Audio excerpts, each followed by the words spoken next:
Good old Peter Christian. I think they can probably match the excitement of England's victory today in Candy with their wonderful, wonderful coloured clothes. We need winter clothes, don't we, in England at this time of the year? I've got the smoking cap on. I suppose it keeps me a little bit warm.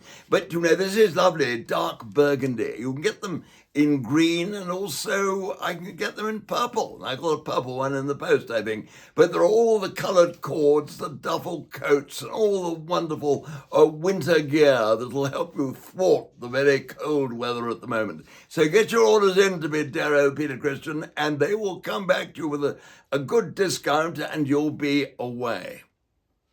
Now, let's go to the joys of Candy. It was a remarkable game today. England won the toss for the third time in succession in this series, and Brooke, rather surprisingly, I thought, decided to bat, because England always like to chase, don't they? They always seem to prefer to put the other side in and know what their target is later in the day. Well, the pitch was very different. It was the same one used for the first two T20s, but it had worn, and today the ball didn't come through onto the bat. It turned a very long way, and it wasn't at all easy to bat on. And England went in, and it was Buttler and Dawson who started off. And in the first over, Dawson drove his very first ball. He was caught on the crease and was LBW on review. So he out for a king naught.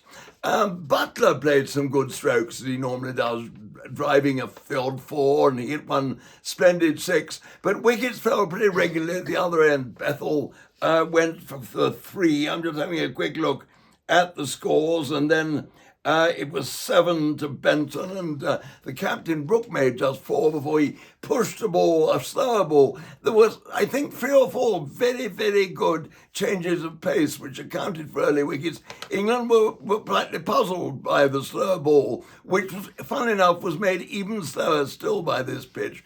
And Brooke, for example, got one which he played in front of him, because when he got in the position to play a stroke, the ball wasn't there. And he went on and tapped an easy catch to extra cover.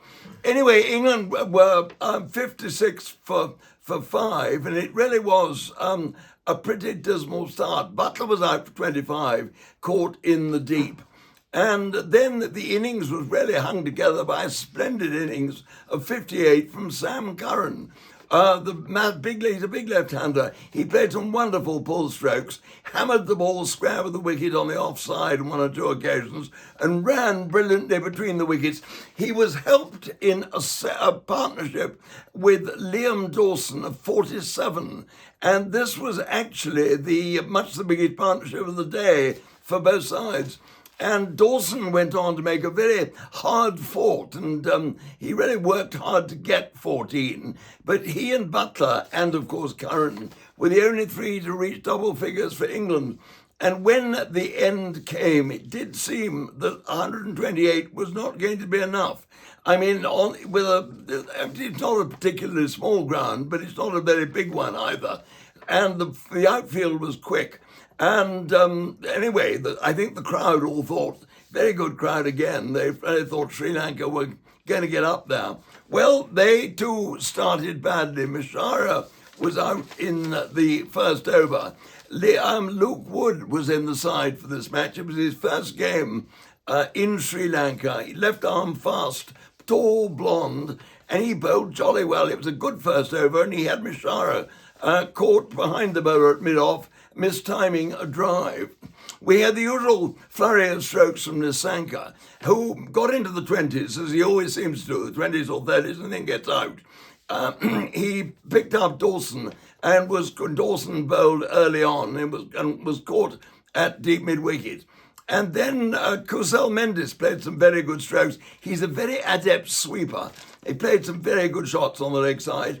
And then he had an absolute beauty from, I can't remember, let me just have a look and tell you. Yes, that's right, he got an absolute beauty from Jacks. And he went to sweep, and Jacks held it back a bit, got the top edge, and Rashid took a simple catch, a short, fine leg. And Mendes left the ground really ticking himself off. I suppose it was a slightly clumsy stroke, but it was a good ball, a good piece of bowling by Jacks. And then Ratnayaka, who had scored 100 in the one-day internationals and looked to be really the best player of spin in this Sri Lankan side, was completely bamboozled, didn't read a googly from Rashid. Rashid's always good. He's bowled wonderfully well in this tournament. And he bowled him a perfect googly, which he thought was a leg break, and he was back in front of his stumps and palpably LBW. He started to walk and then thought, well, he'd better review it, but that didn't do him any good. It was absolutely hitting all three. I mean, he was very, very out. And after that, it got extremely tense and exciting. Sri Lanka, in fact, suddenly they looked. I'm just quickly looking at the scorecards. I can't remember everything. But Lianaga batted extremely well. He only made 17, but nonetheless, when you're chasing a total of 129, you need to win. 17 is quite a good score. And he looked good. And then he in fact, had a ball from Jacks, which he pulled away deep mid-wicket and found the Bethel out there. Bethel is a very, very safe pair of hands. And then England looked then suddenly as though they were going to lose a bit of control, and they got into the 90s for 6 wickets, Sri Lanka, and then Bethel came on, and he had an extraordinary over. He took 3 wickets in the over. It was really most extraordinary. First of all, I'm trying to work out. I can't see in this light. He got Wellalaga. No, well. I think it's Wellalaga. I'm never quite certain how you pronounce him. Out for 9. When Wellalaga swept, got a top edge onto his pad, the ball ballooned up, and Butler raced forward, dived, and caught it. And it was a fine effort. That was the first one in the over. And that brought in Shamira, the fast bowler, who had bowled so well in his first match in this T20 series, taking 5 wickets for 24 in his 4 overs, his best ever bowling in this type of cricket, in T20 cricket. But he now came in and he played a sort of shot off the front foot, which just looped to Brook in the covers. So he was out straight away for naught. And then the last ball of the over, Shanaka, the captain, who was the last sort of regular batsman, got into a muddle, and Bethel bowled a beauty, which pitched about, I suppose, middle and off, and he seemed to come down the wicket. He overbalanced, in fact. The ball turned past the outside edge, went through to Butler, who whipped off the bails, and Shanaka was outstumped by a mile, and Bethel had taken 3 in the over. It was terrific stuff. And then it came to the point after that 14 runs were needed by the last pair in the last over, the 20th over of the innings, which was never a possibility.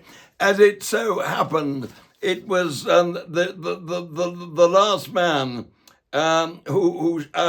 Theekshana, who swung at the third ball of Bethel, got a top edge and was caught by Dawson at short third man, and England had won by 12 runs. It was a thrilling victory, and I'm delighted to say afterwards that Brook, the England captain, said during the match presentations that it was the most exciting one-day game in which he'd ever played, or T20 in which he'd ever played. It was that good. Sorry, cough, I've got a little bit of a cold, so please forgive me. But anyway, it was terrific. Now the bowling, the spin bowling, what again did the trick for England. Bill Jacks, marvellous. He bowled 4 overs and took 3 for 14. And he has the ability to bowl absolutely super deliveries. And today, the others were very much tidier than they had been in the earlier matches. But Bethel really has to be the hero. 4 overs, no maidens, obviously, and he took 3 for 14. No, he didn't. He took, 3 overs, 3.3 overs, no maidens, and he took 4 for 11. I'm sorry, I'm doing him an injustice. It was Jacks who took 3 for 14, Bethel 4 for 11. But Rashid, the very important wicket, he got 1 for 25 in his 4 overs.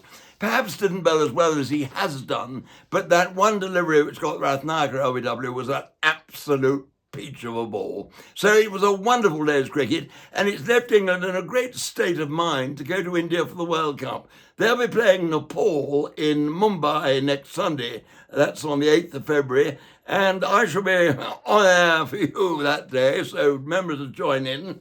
And let's hope that the fun we've had in Sri Lanka goes on in the same way in India in the World Cup, even though Pakistan have decided that they're not going to play against India in their game in Sri Lanka, which does take one of the most important and certainly the most lucrative fixture out of the tournament. And there are going to be, I'm afraid, wide repercussions about that.